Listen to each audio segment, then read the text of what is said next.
Okay,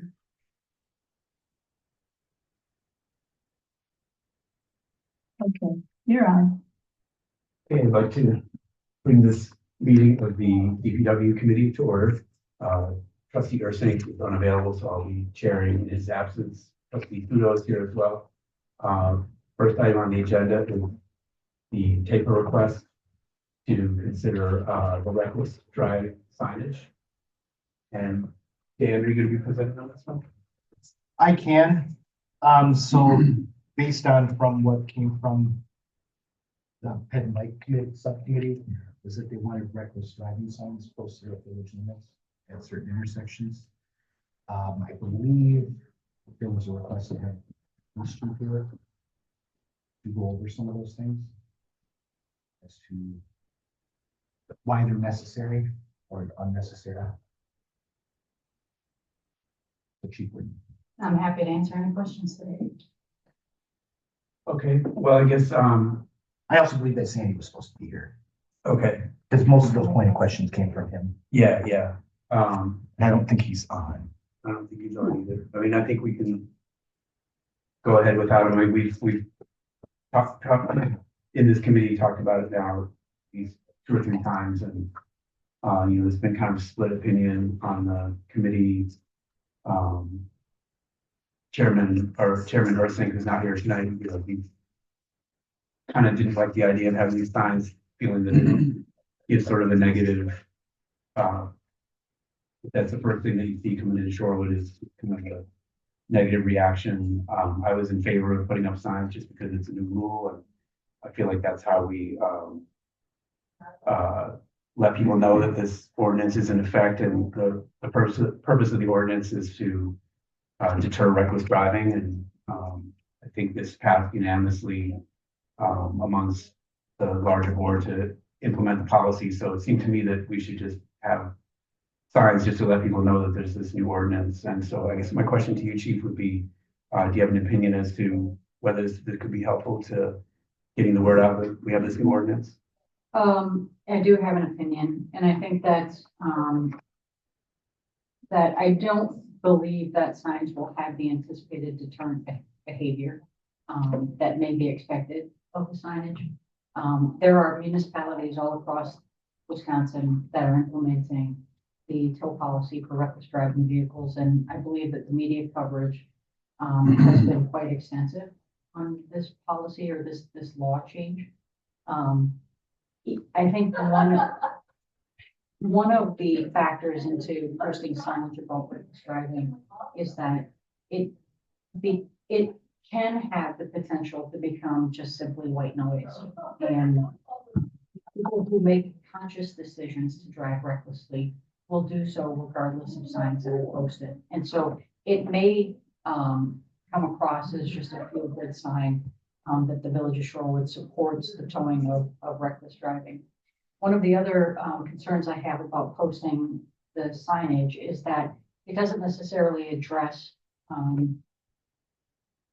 the nuances when and if decisions are made to tow for reckless driving vehicles. So if you recall from when the act was passed, and then we passed the ordinance here in the village, there are a number of steps that often have to face before and if decisions are made to tow reckless driving vehicles. Notwithstanding the legalities of it, and additionally, as was raised during the original village board meeting, the equity of towing vehicles. So there's a number of factors that I think that the signs don't address. Towing of reckless driving vehicles is very nuanced, and it's not a mandate. It's a discretionary tool that the officers have in their tool belt. So, I believe that the police department, I know it was inferred that we didn't take reckless driving seriously, but I can assure you that we do, and we conduct enforcement on major thoroughfares, speeding, driving, and all of those dangerous behaviors that may potentially result in citations being issued, arrests being made if they qualify. And I, with that being said, I recognize that this is a committee decision and ultimately a village board decision. Toya? It's okay. Okay. Yes, you could. That this is a committee decision and a village board, decision. I think another factor that the committee should take into consideration when making a determination to move this forward to the village board is the cost of posting signage, the maintenance of the signage, and, I don't know what those costs are. They may be in the memo, but, that's my position. I believe that, visible enforcement, and messaging through some of our channels, social media, village manager's memo, and those types of things will get the word out. Media as much as, if not more, than signs that people either don't see or consciously ignore. You know, other communities, I've read some media coverage of, city of Milwaukee has started towing some cars. Are you aware of any other communities that have passed that and have actually taken the step of towing cars? I don't know the count of towing cars, but I believe that most, if not all, of the jurisdictions in southeast Wisconsin, particularly Milwaukee County, have either or will pass an ordinance that supports the towing for reckless driving vehicles. And have we actually towed any of these cars in Charlotte? We have not issued any citations for reckless driving, except for 3 prior to the ordinance being passed. 2 of those were crash and OWI related. The 3rd was last summer. We issued a citation for reckless driving for a motorcyclist that was doing wheelies on Cabot westbound. So we have not issued any applicable reckless driving citations since the ordinance was passed in December of 2025. But we've issued 27 speeding citations. I believe 7, I have to count exactly, 7 for unreasonable and limited speed. And so that's the other aspect of reckless driving is that reckless driving is very hard to prove because it's very subjective. And the driver has to make a conscious decision to engage in behavior that has a great probability of bodily harm and or death. And so there are precursors that officers may potentially cite as opposed to the reckless driving or in addition to the reckless driving. For example, excessive speed, unsafe lane deviations, inattentive driving, those types of things. And in the case of a reckless driving vehicle being involved in a crash, as was the case with 2 of our crashes, the vehicles were damaged so much so that they had to be towed from the scene anyway. So. I mean,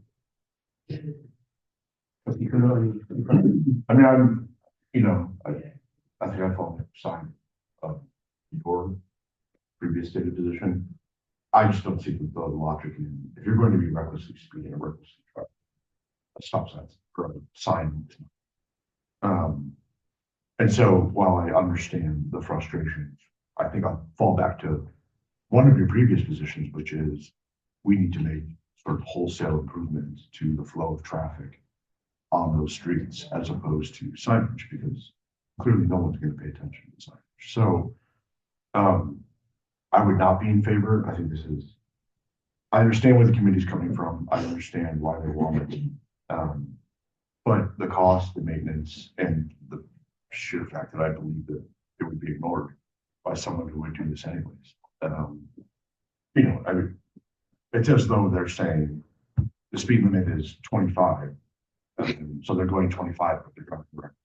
They're paying attention to one side, but not the other side. They're very clearly not going to be paying attention to any of these sides. So I think I'm with the chair or the chair's previous position. And I would not be in favor of the signage. Okay. Well, there wasn't any recommended motion or any action.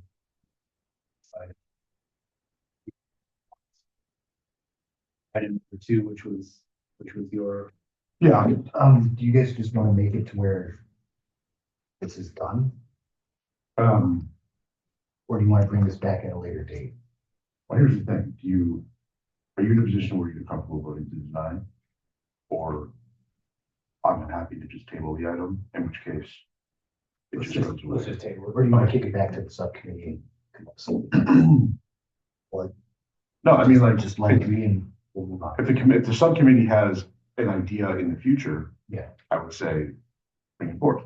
But to kick it back, I don't want them to feel like we're saying, Yeah, we're open to all these other, I mean, yeah, if they have an idea, say something. Okay. If we just don't like this idea. Yeah. The majority of us don't like this.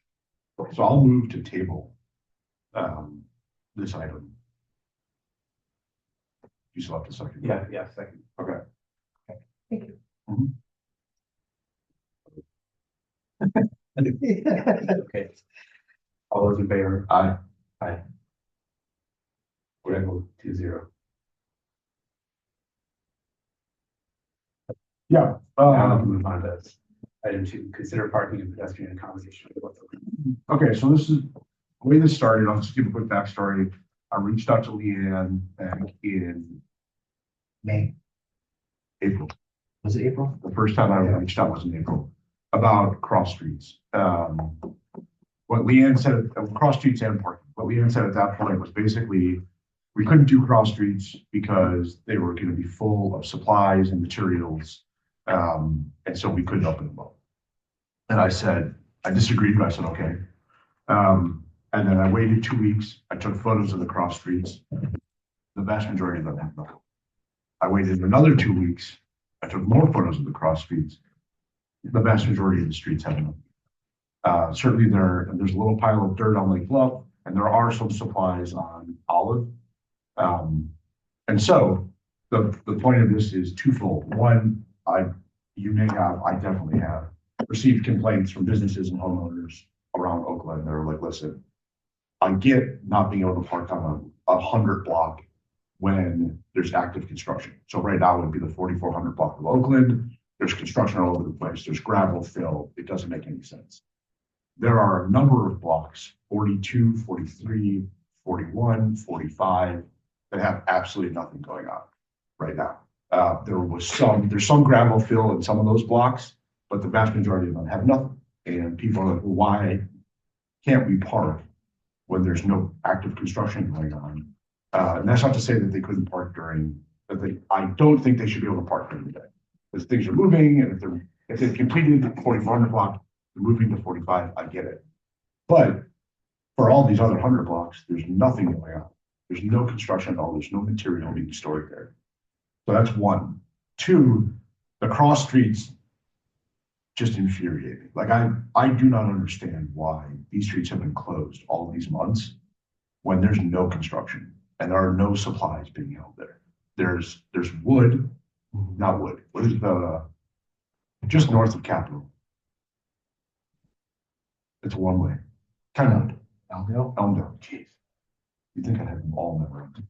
Elmdale's been open the entire time. There's gravel fill, but it's been open the entire time because it's a one-way street. The rest of these, the vast majority of them have some sort of gravel fill, but most of them don't have any. And so I don't see the logic in keeping them closed indefinitely when there's no reason to, right? It's difficult enough. People are frankly flying through the alleys on just off of Oakland on the 4400 block now, where the affordable housing unit is going to go in. People are cutting down those alleys to try to get through because you can still cut through the village parking lot and get through. And I've done it, and many, many others have done it. There's constantly cars back there. So my thought would be, if we can, to figure out, and I know I'm probably the minority, so I get it, the parking situation, but at the very least, opening up these cross streets seems like a no-brainer. Like there's really nothing in those cross streets that doesn't also exist on Elmdale that would preclude anybody from driving through there. So that would be, if I were making two motions, one would be to allow for parking after hours on blocks where they're not doing construction, and number two would be to open the cross streets. Now yell at me. Okay, Mhm. my turn. June 18th is the substantial completion for water main. Yeah. After that date, all the pavement gets picked up on the east side of the road. Also, tree removal starts Wednesday. 8.5 on the east side of the road. Mhm. So parking during that time, even if it's not during the day. Yeah. They'll still be out there. Okay. Removing trees, things like that. So those areas would have to be posted on parking. If the cars parked there, can't find out who it is. Yeah. We can't tow it. Because technically it's not a permanent stop sign, right? Since we eliminate the active construction zone part of it and we Right. allow them to park in there, we kind of don't have any grounds to stand on it. Okay. Would be my understanding. We can tow if it's a construction zone and impeding traffic. Or if it's impeding construction. Is it? Okay. But I mean, if we allow that, I mean, that could be an argument Mhm. of not doing it. Same thing with opening up the cross streets. All those intersections are bad. We have to do that. We don't have it written in the contract to install pavement. So once you start driving over it, Wouldn't it be the same conditions that are on Elmdale? They would, no. because Elmdale only has gravel fill in that Yeah, portion. but it's only a one-way road. So all of a sudden you open it up back and forth. Same thing with Kensington. There's torn up concrete that's just sitting there. But so why wouldn't you remove the concrete and put the fill in? The gravel fill like it's on. We would have to temporary concrete it, because just because a car uses it doesn't mean a trucking route would. Or with No. Kensington, where deliveries come in for Collectivo and all the other businesses, they would use that as a staging area for deliveries. Because they can't use it, they can't use Oakland now. So as of right now, they're using the side streets where it's closed. I know it's all people are parking illegally on the side streets, Correct. which you wouldn't believe in. And then it We would don't be need them up. a mute point by June 18th. Because we'll have to close all the side streets anyways, because we're pulling pavement, So, which goes down 4 feet. so can you explain to me, if that's the logic post June, Mhm. why did we close these for? Because years? that's how construction. That's not, but I there's understand. nothing happening. I There's mean, always something but what happening. I was told from Leanne was that one, we couldn't open them up because they were storing or would be storing stuff there. And there For 3 months, and nothing was stored in the vast majority of those intersections. they were. There weren't. Yes, as construction happens, they drop off pipe in all the sections at every block. They were dropped on the street. They were not dropped in the intersections. But they're also dropped at the street at the intersection. I will guarantee you, not one pipe or anything has been stored on Lake Bluff. I live like 5 houses in. Yeah. There's been nothing there for months. There was stuff at Marion, stuff at Olive, stuff at Lake Bluff, stuff at Kensington, every intersection. Then it was just off to the side. It wasn't in the middle of the intersection. Still, but then it's off to the side. But Dan, we're someone- keeping intersections closed Correct. to store stuff on the side of the intersection. Mhm. Why are we doing that? It's an active construction. But it's not active. It's an active construction zone. Even if nothing is So happening, then there's so- always work being done. You So have then- 2 crews on the north and south end driving from both ends of that So, construction. all those other cross streets are active construction zones, but Elmdale's not. Still an active construction zone. But you But can, we pass- allowed, but you can drive but we through. allowed Elmdale to be open because it's a one-way road. So why can't we allow the other streets to be open? It's a two-way road.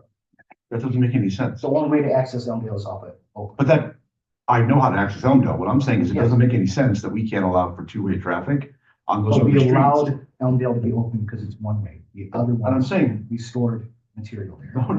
We Dan, did. Dan, look at the photos. That's from the past month. There's nothing in most of those intersections. Yes, but we don't have photos from February, March. So, April, so when they I started- asked, when I asked Leanne, When they started. when I construction. asked Leanne in April and I said, why can't we open these up? She said, there's stuff being stored. There's nothing stored in those intersections. So why are they not open? Kensington, If you want to look at Olive is the intersection with a ton of stuff. Fine. Yeah. But the rest of those intersections have nothing more or less than is at Elmdale. There's absolutely no reason to keep all those intersections closed for 3 months. When there's nothing stored, that doesn't make any sense. but it's still an active. I don't construction zone. care if it's an active, that doesn't matter. Elmdale's active, but it's active because it's one way, so then it's fine. It was But the only way two-way to active, it's not okay. It's the only way to act, to get onto Elmdale. Dan, that doesn't make any, that logic doesn't make any sense. It makes perfect sense. It's an active construction. zone. With constant crews and material being moved from one end to the other at any given point. And then you allow parking through that in an Fine, uneven so surface. we'll take the parking off the table. These intersections being closed with nothing happening in them for 3 months is ridiculous. I mean, we can talk about doing something different on future projects, if this is something that you would like to do. This is how the contract was written. No, the contract, I've gone through the contract. The contract doesn't give them complete control over that entire road. That's not the way the contract is written. And when I asked Leanne about that and asked her to show me where it was in the contract, I never heard back again. Yeah, but So that's not how that contract is. Now, it may be easier for the contractors to assume that and to operate that way, but we did not give up control of that road to the contractors. but how the contract was written with the safety road construction plan and traffic control, that is how the contract was written. There is no, I would challenge you to find for me in that contract, the 300 and some page contract or the 18-page like summary contract that exists, where it says that we give up control. Because I don't think you're gonna be able to do it. No, village has ultimate control over it. So which is then- why this is also. So then as the village board, if we Yeah. wanted to open up the cross streets, Yeah, you can. okay, That's your prerogative, 100%. You can. I'm just advising against it. I know, I'm just giving you the facts. I understand, and I just fundamentally disagree, and I do not understand why we closed all of these streets. I mean, was it Congress has been closed for months? Nothing has happened. There's nothing happening on that street, other than it's closed. Yeah. But you say, yeah, but there are thousands of people that live here and go and have to operate, have businesses. Construction is Dan, inconvenient. Yes, thank you. 100%. I 100%. recognize that construction is inconvenient. Yes. What I'm looking for is for DPW to step up and try to make it less inconvenient.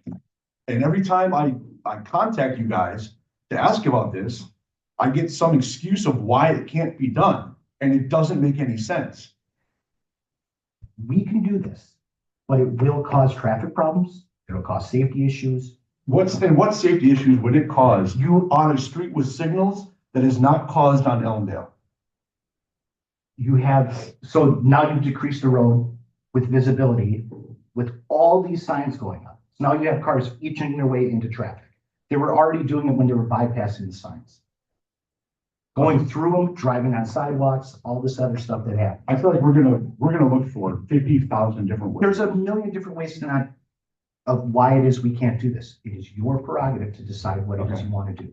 You can. I am just here just to warn you about scenarios that could happen. Okay, That's it. fair enough. That's it. I have no problem doing whatever it is you want. Where you at? We just need board direction. I just want to keep it as it is and, get the project over with as soon as possible. It's going to be inconvenient Okay. and just, let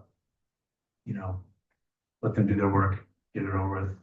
All right, well, I'll move to defer to the next meeting. Martha's back. It might be a new point, but we It can, might be. we can definitely talk It about might be, but it. but I'm not done. And Leanne should be here, and I'm having this conversation about why this was this way for 3 months when it didn't need to. So I'll move to defer. All those in favor? Aye. So those are the two items. We need a motion to adjourn. Move to adjourn. You adjourned,